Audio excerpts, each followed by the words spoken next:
وہ بھی اب مظلوم ہونے کا ڈھونک رچا رہے ہیں۔ دوسری جانب ولی عہد کے دورہ پاکستان کی بازگشت ہے۔ ڈاکٹر شہباز گل نے کل یہ بات کہی، ٹویٹ کیا انہوں نے اور کہا کہ ولی عہد کو پاکستان میں بروقت انتخابات میں اپنا کردار ادا کرنا چاہیے، عمران خان کے لیے فیئر ٹرائل کے لیے اپنا کردار ادا کرنا چاہیے۔ اب سعودی عرب کے پاکستان میں سب سے زیادہ ٹرسٹڈ اگر کوئی شخصیت ہے تو وہ ہے پاکستان علماء کونسل کے چیئرمین علامہ طاہر اشرفی۔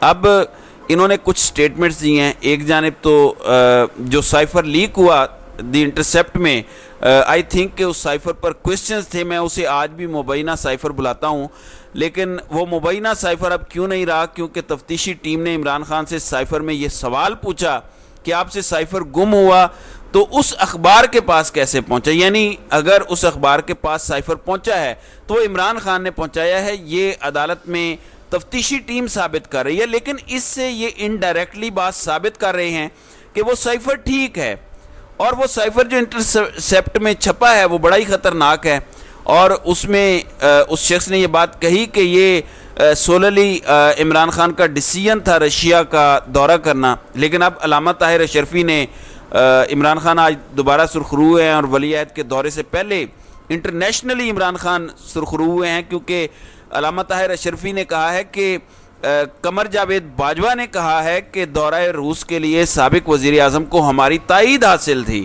یعنی انہوں نے اس بات کو کنفرم کیا کہ جنرل باجوہ ساتھ تھے۔ اب امریکہ کو کس نے بتایا کہ فوج کی تائید حاصل نہیں تھی، یا پھر امریکہ نے غصے سے پوچھا؟ مطلب جنرل باجوہ نے کہیں نہ کہیں ڈبل گیم کی ہے۔ باجوہ کے حوالے سے ہر روز ایسی خبر آتی ہے کہ باجوہ صاحب کہتے تھے کہ بھارت سے ہم نے نہیں لڑنا، نیریٹو بنائیں کہ بھارت سے ہماری لڑائی نہیں ہونی چاہیے۔ مجھے تو غصہ آیا کہ میری فوج کی صلاحیتوں پر وہ کیسے بات کر سکتے ہیں باجوہ صاحب۔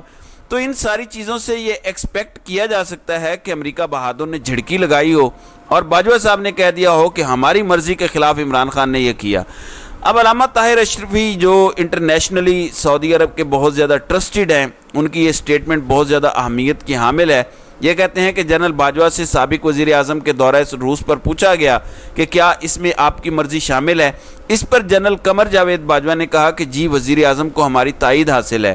تو کچھ عمران خان کے خلاف بھی انہوں نے باتیں کی ہیں کہ اب یہ کون اعتبار کرے گا۔ یہ کہتے ہیں کہ چیئرمین پی ٹی آئی کو ریلیف دلانے کی کوشش دوست ممالک سے کی گئی۔ ایک اس شخصیت سے سوال ہوا کہ آپ چیئرمین پی ٹی آئی کی گارنٹی دیتے ہیں، لیکن اس شخص نے کہا کہ عمران خان کی گارنٹی کوئی نہیں دے سکتا، یعنی کہیں یہ باتیں چل رہی ہیں۔ اب یہ دعویٰ میرے لیے میٹر نہیں کرتا، لیکن یہ ضرور میٹر کرتا ہے کہ تاریخ میں عمران خان سرخرو ہوتے جا رہے ہیں۔ اگر سائفر کے معاملے کے ساتھ جنرل باجوہ کی تائید بھی ہو کہ دورہ روس سے متعلق یہ ایک پیج پر تھے تو یہ باتیں سمجھ آتی ہیں۔ اب ناظرین اکرام میں مین خبر پر آ جاتا ہوں۔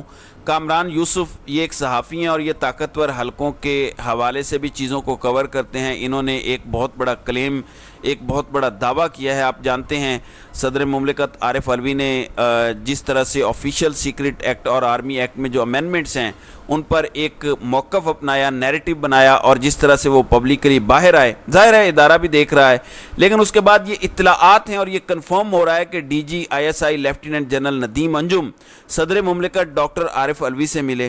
عارف علوی بیچ میں بالکل سائڈ پہ ہو گئے تھے اور انہوں نے بہت سی چیزوں کے اندر کچھ معاملات میں ایسا کیا کہ اسٹیبلشمنٹ بھی خوش اور عمران خان بھی خوش ہو، یعنی درمیانی راہ نکالنے کی بڑی کوششیں کی۔ لیکن صدر مملکت عارف علوی کے حوالے سے انہوں نے یہ کنفرم کیا ہے۔ ایک بات ذہن میں رہے کہ ریاست کے سربراہ اور سب سے امپورٹنٹ انٹیلیجنس ایجنسی کے سربراہ کے درمیان کیا ملاقات ہوئی، اس کے کیا مندرجات تھے، وہ تو کوئی بھی 100% نہیں بتا سکتا، لیکن اس میٹنگ کے 1 گھنٹے بعد ہی ڈاکٹر عارف علوی نے الیکشن کمیشن کو خط لکھ دیا کہ 90 دن میں انتخابات ہونا ضروری ہیں، آئیں انتخابات پر بات کرتے ہیں۔ اس کے بعد چیف الیکشن کمشنر کا انکار اور پھر وزارت قانون کا بھی اسی طرح کا جواب کہ یہ اب صدر کا اختیار نہیں رہا کیونکہ الیکشن ایکٹ میں ترمیم ہو چکی ہے، تو اب یہ صدر کا اختیار نہیں ہے۔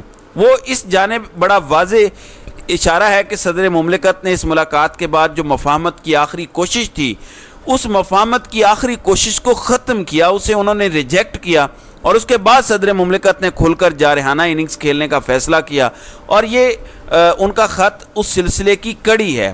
اب صدر مملکت عارف علوی نے اپنے لیگل ایڈوائزر جو ریٹائرڈ جسٹس ہیں ان سے مشورہ کیا اور انہوں نے بھی یہی بات بتائی کہ آپ الیکشن کی ڈیٹ دے سکتے ہیں۔ ہو سکتا ہے جب آپ یہ ویڈیو دیکھ رہے ہوں اس وقت تک صدر نے ڈیٹ کا اعلان کر دیا ہو، کیونکہ ہماری اطلاعات یہی ہیں کہ صدر مملکت ایٹ اینی مومنٹ نومبر میں الیکشن کی ڈیٹ دے سکتے ہیں، اگرچہ ان پر عمل درآمد نہیں ہوگا۔ آپ کو بھی پتہ ہے نظام کتنا طاقتور ہے، لیکن پھر یہ معاملہ سپریم کورٹ میں جائے گا اور صدر مملکت کو یہ لیگل ایڈوائس دی گئی ہے کہ آپ کے لیے آئین مقدم ہونا چاہیے۔ دیکھیں آپ کے سامنے جب دو چیزیں ہیں، ایک الیکشن ایکٹ 2017 اور اس میں 2023 میں کی گئی ایک ترمیم کی کیا حیثیت، کیا وہ آئین سے زیادہ اہم ہے؟ اور آئین میں اگر آپ کو ترمیم کرنی ہے تو اس کے لیے آپ کو 2/3 میجورٹی چاہیے ہوتی ہے۔ ترمیم کے لیے آپ کو سمپل میجورٹی چاہیے، جو کہ پچھلی حکومت واردات ڈال کے چلی گئی۔ جب آپ کے پاس یہ دونوں چیزیں ہوں تو بے شک قاضی فائز ہی صحیح کیوں نہ ہو، وہ یہ نہیں کہہ سکتے کہ آئین مقدم نہیں ہے ترمیم پر، بلکہ ایک ایسی پارلیمنٹ جو اپنی لیجیٹیمیسی بھی کھو چکی تھی، اس نے آئین سے متصادم کوئی ترمیم کر دی، تو وہ بھی اس میں بات نہیں کر سکیں گے، کیونکہ یہ بہت واضح اوپن اینڈ شٹ کیس ہے۔ تو یہ صدر مملکت ایک بہت بڑا سرپرائز دے سکتے ہیں، اور کپتان کے کھلاڑی سے DGISI کی جو ملاقات ہوئی ہے اس کے بعد جو کچھ اشارے مل رہے ہیں وہ بتاتے ہیں کہ دال نہیں گلی۔ خواہش تو ہماری یہی ہے کہ سب کچھ اچھے طریقے سے ہو، افہام و تفہیم سے ہو، اداروں میں ٹکراؤ نہ ہو، لیکن ہمارے ملک میں جو کچھ چل رہا ہے اللہ ہمارے ملک پر رحم ہی کرے۔ تو ناظرین کرام، آپ کی اس ویڈیو کے حوالے سے کیا رائے ہے؟ آپ اپنی رائے کا اظہار کامنٹ سیکشن میں ضرور کیجئے گا۔